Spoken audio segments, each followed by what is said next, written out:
এই যে আমাদের কথা বলি, রাত 2টা 3টা পর্যন্ত আমরা মাঝে মাঝে সারা রাত আমাদের রাস্তাঘাটে চলে যায়, এতিমের মতো যায়, সামনে কুয়াশা পিছনে কুয়াশা। আপনারা বাড়ি গিয়া ঘুমান, কিন্তু সারাটা রাত আমাদের এতিমের মতো কাটে। সেই রাতে আপনারা শ্রোতারাও ঘুমান, আয়োজকরাও ঘুমান, কোনো খবরও আপনারা আমাদের নেন না। আমার বাড়ির কেউ আমার খবর নেয় না। কিন্তু কিছুক্ষণ পর পর কিন্তু একটা জায়গা থেকে ঠিকই কল আসে, বাবারে সবাই ঘুমায় আছে, কিন্তু তুই যে কুয়াশা ঘেরা রাতে এখনো বাহিরে, তোর টেনশনে আমার এখনো ঘুম আসে না। এইটা হলো আপনার মা। আমি এটাই আপনাকে বুঝাতে চাচ্ছি। সেই মাকে আপনি কেমনে আঘাত করেন, কি করে আপনি সেই মাকে কষ্ট দেন। রাত 2টা বাজুক 3টা বাজুক বাড়িতে যাবেন, গিয়ে দেখবেন আপনার বাড়ির সবাই ঘুমে, কিন্তু একজন মানুষ তখনও ঘুমায় না।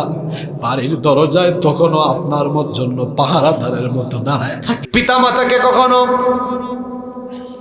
উফ শব্দ পর্যন্ত বলো না, তাদের সাথে গলা উঁচু করে ধমক দিয়ে চক্ষু রাঙিয়ে চক্ষু মোটা করে কথা বলো না। আল্লাহ বলছেন ওয়ালা তানহারহুমা, পিতামাতাকে ধমক দিও না, গলার আওয়াজটাকে কর্কশ বানিয়ে ফেলো না, মোটা করে ফেলো না, চক্ষু রাঙিয়ে পিতামাতার সাথে কথা বলো না। আমি বললাম আল্লাহ তাহলে কি করে আমি আমার মা বাবার সাথে কথা বলবো, আমাকে শিখিয়ে দেন। আল্লাহ বললেন ওয়াকুল লাহুমা কাওলান কারীমা,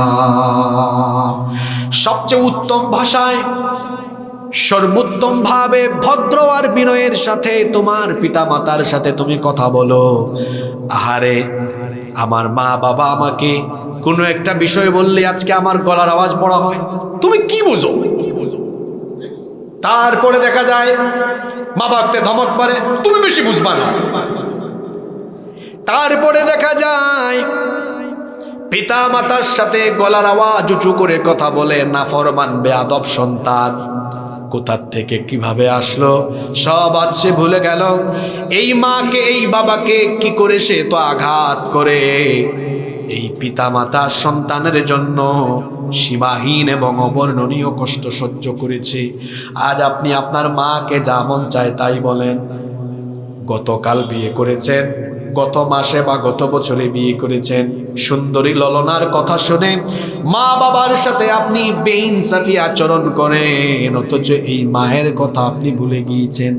আর এই মা কত কষ্ট করেছেন। আল্লাহ বলছেন হামালাতুহু উম্মুহু ওয়াহানান আলা ওয়াহানিন ওয়া ফিসালুহু ফি আমাইন।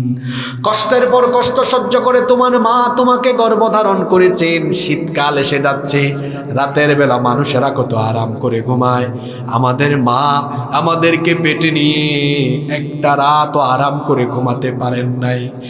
বিবাহ করার পরে যে সকল ডাকাত তার মাকে তার বাবাকে ধমক দেয়, আমি বলবো তুমি যে রাতের বেলা তোমার বউয়ের সাথে এক বেডে ঘুমাও, একটু বউয়ের দিকে তাকায়ও।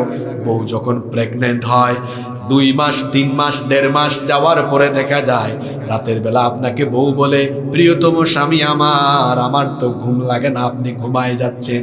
আপনি বলেন বিবি তুমি কেন ঘুমাও না? সে তখন বলে আপনার সন্তান পেটের ভেতরে নড়াচড়া করে আমার কষ্ট হয়।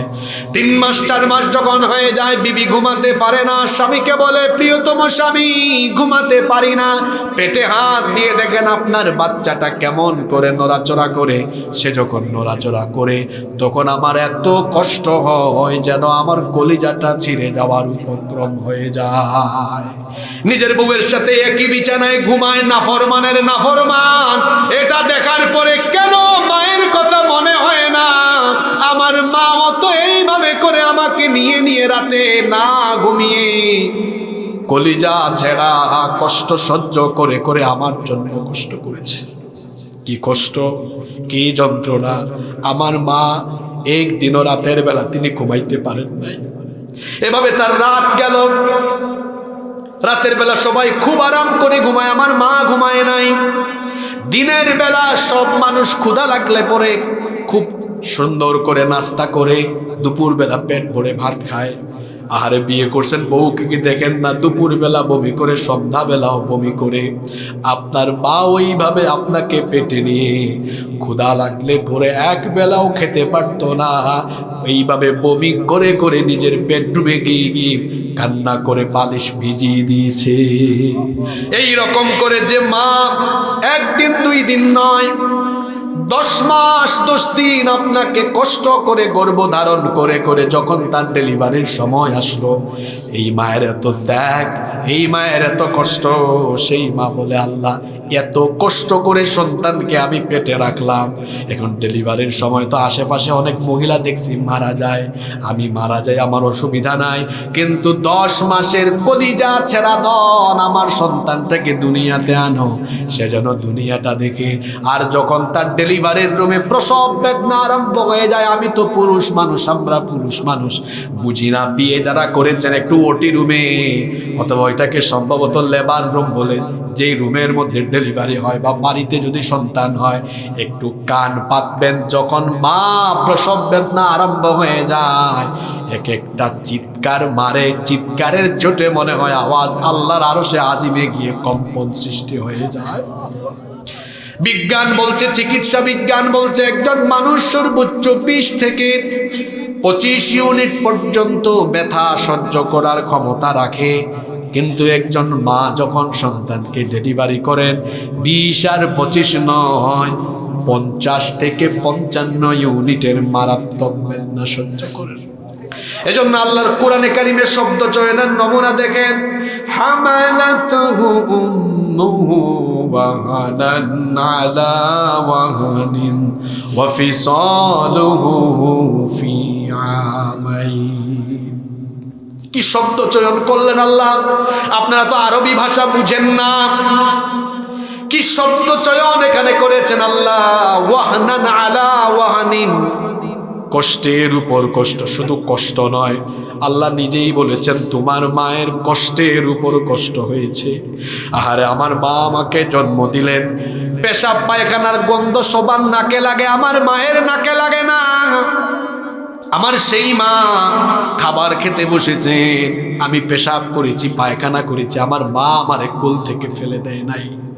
আজকে আপনার মা বুড়ি মানুষ, আমি কত সমাজে দেখেছি মা বাপ বুড়া হয়ে গেছে, মা বাপ হয়তো তার শারীরিক দুর্বলতার কারণে বেডের মধ্যে হয়তো পেশাব পায়খানা করে ফেলছে, গালি দেয় বুড়ার ঘরের বুড়া, বুড়ির ঘরের বুড়ি, আমার ঘর নষ্ট করে ফেলেছে, নাফরমান সন্তান। তোমার মা তোমাকে ছোটবেলা খাবার খেতে নিয়ে বসেছে, তুমি পায়খানা করেছো, পেশাব করেছো, তোমার মা তোমাকে কুল থেকে একবারও নামায় নাই। সেই মা, এই যে এখন আপনি দিনের বেলা রাতের বেলা এত সফর করেন, ঘোরাঘুরি করেন, আপনি বলেন তো দেখি আপনার ফোনে আপনার ঘরের মধ্যে সবচেয়ে মায়ার কল, মহব্বতের কলটা সবার আগে কে দেয়? এই যে আমি আমাদের কথা বলি, রাত 2টা 3টা পর্যন্ত আমরা মাঝে মাঝে সারা রাত আমাদের রাস্তাঘাটে চলে যায়, এতিমের মতো যায়, সামনে কুয়াশা পিছনে কুয়াশা, আপনারা বাড়ি গিয়া ঘুমান, কিন্তু সারাটা রাত আমাদের এতিমের মতো কাটে।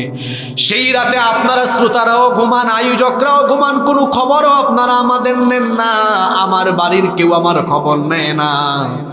কিন্তু কিছুক্ষণ পর পর কিন্তু একটা জায়গা থেকে ঠিকই কল আসে, বাবারে সবাই ঘুমায় আছে, কিন্তু তুই যে কুয়াশা ঘেরা রাতে এখনো বাহিরে, তোর টেনশনে আমার এখনো ঘুম আসে। এইটা হলো আপনার মা। আমি এটাই আপনাকে বুঝাতে চাচ্ছি, সেই মাকে আপনি কেমনে আঘাত করেন, কি করে আপনি সেই মাকে কষ্ট দেন। রাত 2টা বাজুক 3টা বাজুক বাড়িতে যাবেন, গিয়ে দেখবেন আপনার বাড়ির সবাই ঘুমে, কিন্তু একজন মানুষ তখনও ঘুমায় না, বাড়ির দরজায় তখনও আপনার জন্য পাহারাদারের মতো দাঁড়ায় থাকে।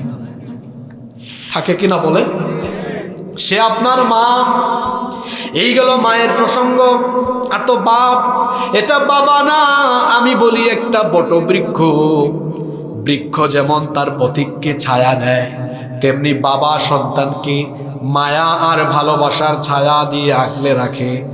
যার বাপ আছে এটা সে বুঝবে না, বাপ মরলে পরে বোঝা যায় বাবা থাকলে পরে কি হতো। বাবা হলেন মাথার উপরে ছায়া, যার বাবা নাই তার মাথার উপরে কোনো ছায়া নাই।